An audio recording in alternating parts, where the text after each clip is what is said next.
boxing with my fear.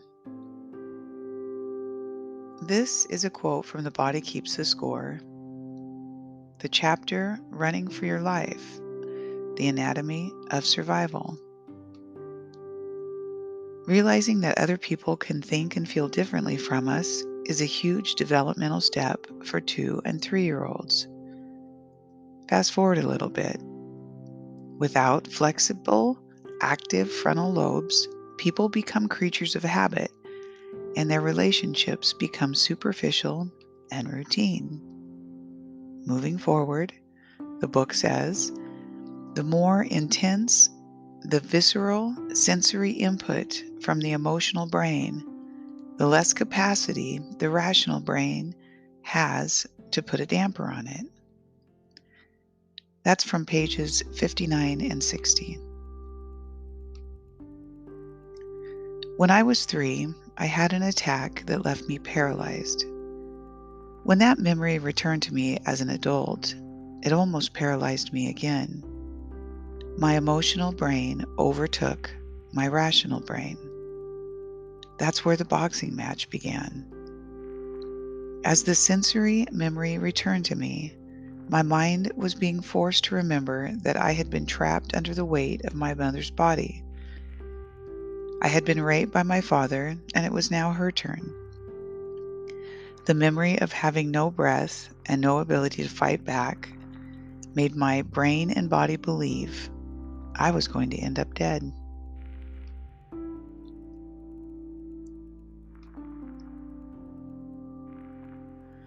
As that memory played out as an adult, I found myself wanting to become a prisoner to it. I felt like I had to surrender to the fear in that moment. During this time, my husband and I booked a trip to raft down the Deschutes River. I'd been dealing with this memory for about a year and wanted a momentary escape. What a grand time of exploration and new experience this rafting trip would bring. Or so I thought. When we arrived, they loaded us into vans. I was one of the first that jumped in the van. As people were filling in the spaces around me, I was caught up in a spell of the past. The wind of panic gripped me, and I no longer saw the real people around me. My mind's eye replaced them with images of my father, my mother, and their friend. I could only see those 3 lunging at me, and I could feel the overwhelming suffocation of the room grabbing at me. I seriously thought I was going to lose my shit. I grabbed my husband's arm and told him I was not okay. There was no way I was getting out of that van without a huge disturbance to everyone and making myself look the fool. Internally, I screamed out to God for help.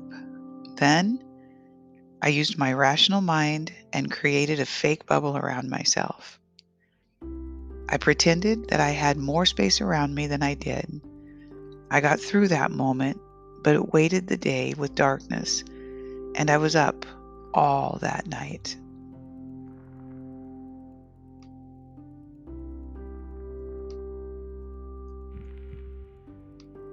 Multiple times breaking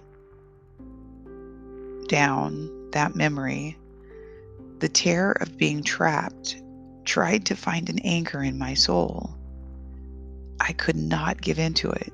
I knew if I gave in, it would stay with me my entire life.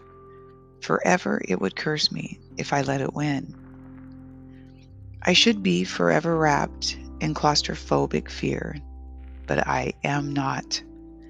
When I drove to work and had to park under the building, I felt fear encroaching, telling me I would be buried alive. When I got out of my car and walked to the elevator, panic gripped me and told me if I got into that elevator, I would suffocate. Time and time again, fear called to me. Time and time again, I resisted. Each time fear tried to conquer me, I had to fight it. Even if that meant passing out until I won, I got into that elevator. When I heard the building was going to fall around me, I continued on. I was beginning to understand that important developmental steps in my little 3-year-old mind had not yet been fully formed. That progress was thwarted until I picked up and continued the process as an adult. I had to train myself with God's strength and guidance, a great counselor, and wonderful self help books. I am not the creature of the habits my parents instilled in me. My relationships are far from superficial. I have learned to enjoy boxing with my fears because it is the only way I can overcome them.